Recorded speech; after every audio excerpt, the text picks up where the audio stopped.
Passive investing is a myth. There, I said it. And if you're planning to retire early or reach financial freedom with a set it and forget it index fund style approach, you could be sleepwalking into big problems. I've been helping clients with this for over 15 years in my role as a qualified financial planner. So in this video, I'll show you why passive investing doesn't really exist, the big problem with how people use index funds, and reveal how I go about constructing portfolios for my clients. Most of us are familiar with the idea of investing in funds. This is a way of your money being pulled together with other investors' money and then invested into a range of different assets depending on what that particular fund is focused on delivering. And historically, those decisions on what investments to buy or not were taken by your fund manager and his team, for a fee, of course. This sees you hiring an expert to invest your money for you because you wouldn't know where to begin on choosing what stocks to buy. These fund managers making decisions to buy this stock over that or to invest more in emerging markets over Europe, for example, are making active investment decisions on how to deploy the capital given to them by you and me. However, as time went on, a problem emerged. On the whole, it turns out these expert fund managers haven't really been very good at what they promised to do. And it has become clear that not only are a lot of these funds and their managers not delivering great returns as they get more stock picks wrong than they get right, they aren't actually even performing better than average. This is SPIVA. For over 20 years now, their renowned research has measured actively managed funds against their benchmarks worldwide, and the data is very interesting indeed. Take the US, for example, a market that has delivered rampant returns in recent years. As at the end of 2024, 65% of all large-cap funds underperformed the S&P 500 as a benchmark.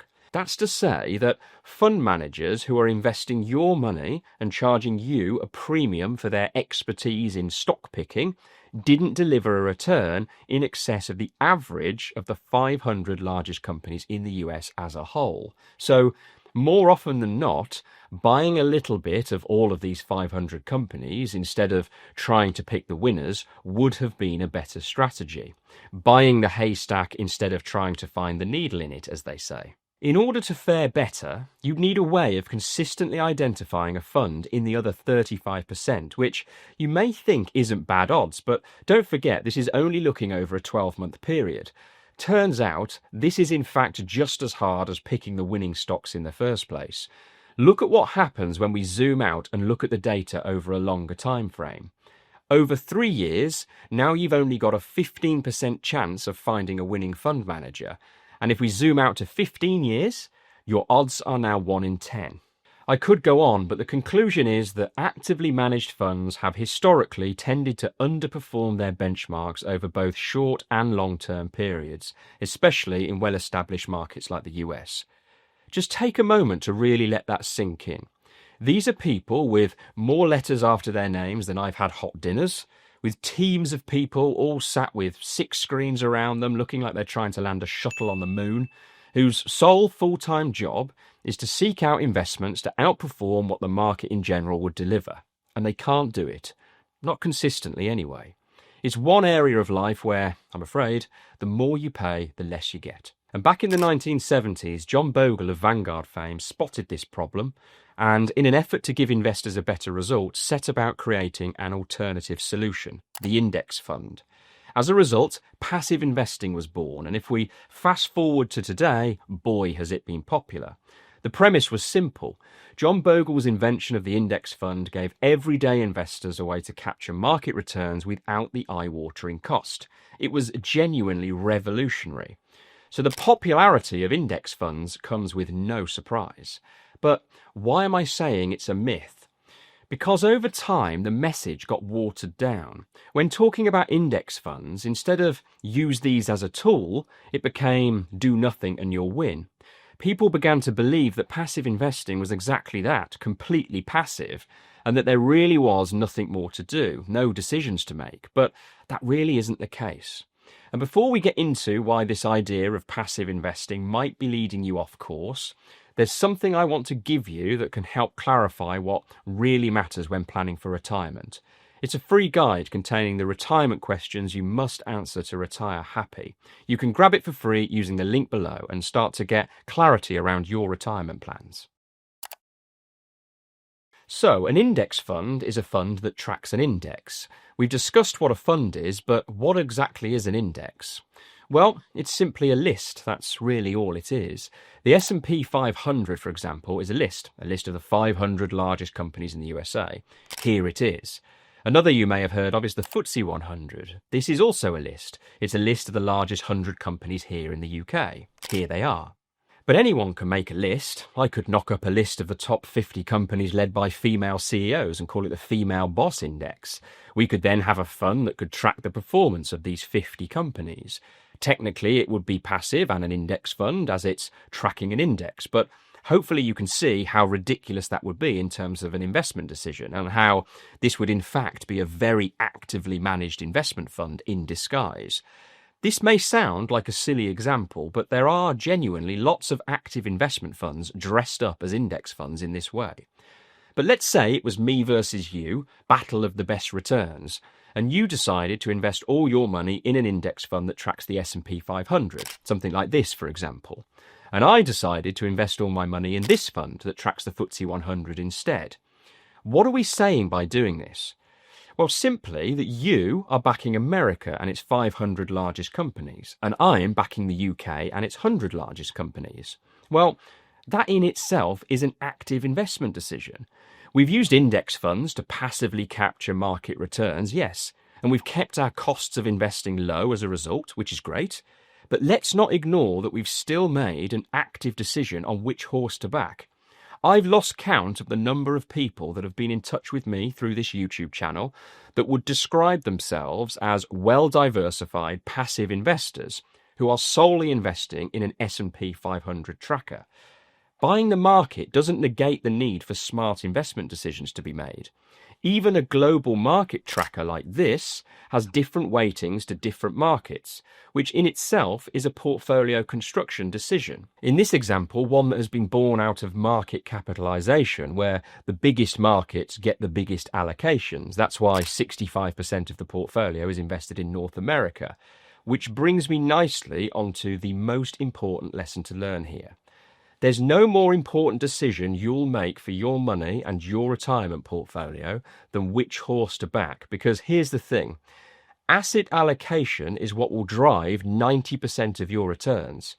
The rest of it, which fund to choose or timing your investments, for example, is just noise. Back in 1986, a widely quoted study concluded that close to 90% of your portfolio return variation is driven solely by asset allocation. That's to say, how much of the portfolio you allocate to different assets is the most important piece of the puzzle that will drive almost all of your outcome. How much in stocks? How much in bonds? What about property exposure, commodities, etc.? This requires decisions to be made. But how do you decide what assets are right for you?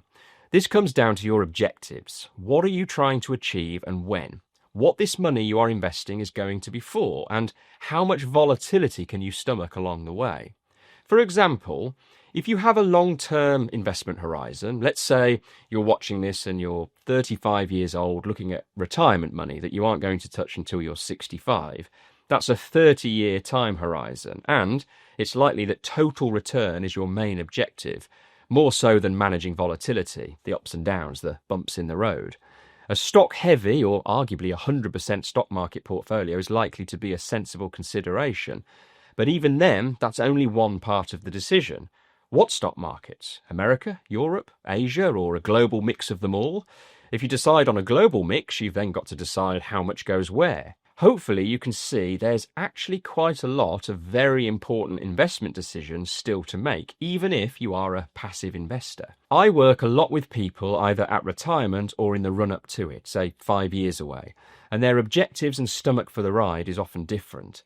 There's still lots to consider, even if you're retiring imminently and you plan on drawing down bit by bit from your pot to fund your lifestyle. You will remain an investor for many years to come. Stock market investments will still form a large part of the consideration if you want any long-term chance of outrunning inflation, but cash buffers, bonds to manage volatility are all likely to be a bigger part of the overall discussion. If all of this is making you rethink your own investment strategy, I offer a limited number of free calls each month for people who want to retire with confidence and help them create the plan that will get them there. You can book your spot with the link in the description. Smart investing is about design. Please don't get me wrong, I love index funds. It's what I use for my clients. But we still have to think about the overall portfolio construction. So here's how I approach it with clients. First, we need to get clarity on your current financial standing, income, expenditure, debt, etc. Are you ready to invest, and how much is sensible to allocate to this long-term approach? Next, we need to know what your objectives are. What are we investing for, and what are our time horizons? There might be different pots. Some might be retirement money, some might be there to help the kids through university, for example. These would call for different approaches given the different timelines. Think about tax allowances and wrappers to use, pensions, ISAs, general investment accounts, investment bonds, etc. Then we would discuss emotional responses to volatility and risk. How do market crashes make you feel and react? Based on these factors, we can determine a risk rating level that helps me determine the most appropriate mix of stock market investments to other more defensive assets like bonds.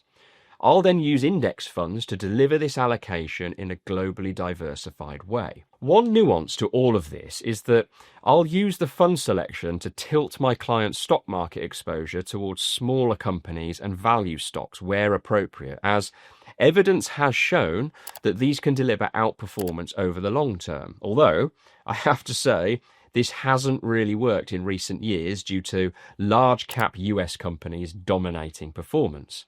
Something I can make a separate video on, actually. If you'd like to learn more, let me know in the comments. Over time, we'll rebalance the portfolio, making sure we keep the allocation how we want it.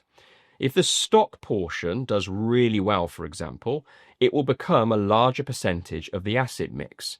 I have alerts set up for my clients to notify me when this crosses certain thresholds, so we can make some tweaks where appropriate. These regular adjustments are especially important in retirement withdrawal conversations. Maintaining a cash buffer and volatility management is key. So hopefully you can see the idea of passive investing is nice, and index funds are a fantastic tool if used correctly. But success with investing involves many factors, all of which require smart decisions to be made. And now you know why passive investing isn't really passive. But that's not the only investing mistake I see. Remember me mentioning earlier those people I speak to that think the job is done by dumping it all in the S&P 500 and calling it a day?